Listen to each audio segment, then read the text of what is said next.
Hi friends, welcome to my channel. Bhagyalakshmi ಧಾರಾವಾಹಿಯಲ್ಲಿ ಒಂದು ನಿರ್ಣಾಯಕ ಘಟ್ಟಕ್ಕೆ ಬಂದು ನಿಂತಿದೆ. 16 ವರ್ಷಗಳ ಕಾಲ ನರಕ ಯಾತನೆ ಅನುಭವಿಸಿದ ಭಾಗ್ಯ ಈಗ ಒಂದು ಬಿಗ್ ಡಿಸಿಷನ್ ತೆಕ್ಕೊಂಡಿದ್ದಾಳೆ. ತನ್ವಿ ಮಾತಿಗೆ ಬೆಲೆ ಕೊಟ್ಟು ಆದಿ ಈ ಮದುವೆ ಆಗೋದಿಲ್ಲ ಅಂತ ಹೇಳಿರೋದು ಇಡೀ ಫ್ಯಾಮಿಲಿಗೆ ದೊಡ್ಡ ಶಾಕ್ ಕೊಟ್ಟಿದೆ. ಇದರ ಹಿಂದೆ ಅಸಲಿ ಕಾರಣ ಏನು ಅನ್ನೋದು ಈಗ ಎಲ್ಲರ ತಲೆ ಕೆಡಿಸಿದೆ.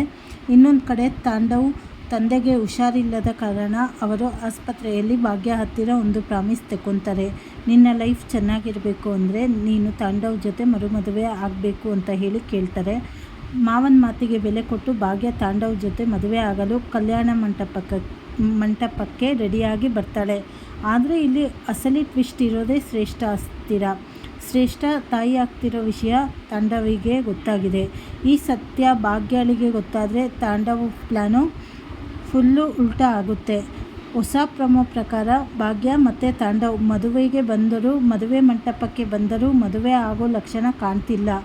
ತನ್ವಿ ತನ್ನ ಮನಸ್ಸು ಬದಲಾಯಿಸಿ ಭಾಗ್ಯ ಮತ್ತೆ ಆದಿ ಮದುವೆ ಮಾಡಿಸ್ತಾಳಾ ಅಥವಾ ಕೊನೆ ಕ್ಷಣದಲ್ಲಿ ತಾಂಡವ್ನ ಅಸಲಿ ಮುಖವಾಡ ಬಯಲಾಗುತ್ತಾ? ಅಥವಾ ಭಾಗ್ಯ ತಾಂಡವ್ ಜೊತೆ ಸಂಸಾರ ಮಾಡ್ತಾಳಾ ಇಲ್ಲ ಹೊಸ ಜೀವನ ಶುರು ಮಾಡ್ತಾಳಾ ಅನ್ನೋದು ಮುಂದಿನ ಸಂಚಿಕೆಗಳಲ್ಲಿ ಕಾದು ನೋಡಬೇಕಾಗಿದೆ. ಮುಂದಿನ ಸಂಚಿಕೆಗಳಲ್ಲಿ ಏನೇನು ಮಹಾ ತಿರುವು ತೆಗೆದುಕೊಳ್ಳುತ್ತೆ ಅಂತ ಹೇಳೋಕ್ಕಾಗಲ್ಲ. ಈ ಕಡೆ ಶ್ರೇಷ್ಠನೇ ಅವಳಿಗೆ ಮದುವೆ ವಿಚಾರ ಗೊತ್ತಾದರೆ ಅವಳಂತೂ ಸುಮ್ಮನಿರಲ್ಲ, ಬಂದು ಜಗಳ ಆಡ್ತಾಳೆ. ಯಾಕೆಂದರೆ ತಾಂಡವ್ ಮಗು ಈಗ ಶ್ರೇಷ್ಠನ ಹೊಟ್ಟೆಯಲ್ಲಿ ಬೆಳೀತಾ ಇರೋದ್ರಿಂದ ಆ ವಿಚಾರ ಮನೆಯವರಿಗೆಲ್ಲ ಗೊತ್ತಾದರೂ ಭಾಗ್ಯನಿಗೆ ಗೊತ್ತಾದರೂ ಅವಳು ಮದುವೆ ಆಗಲ್ಲ.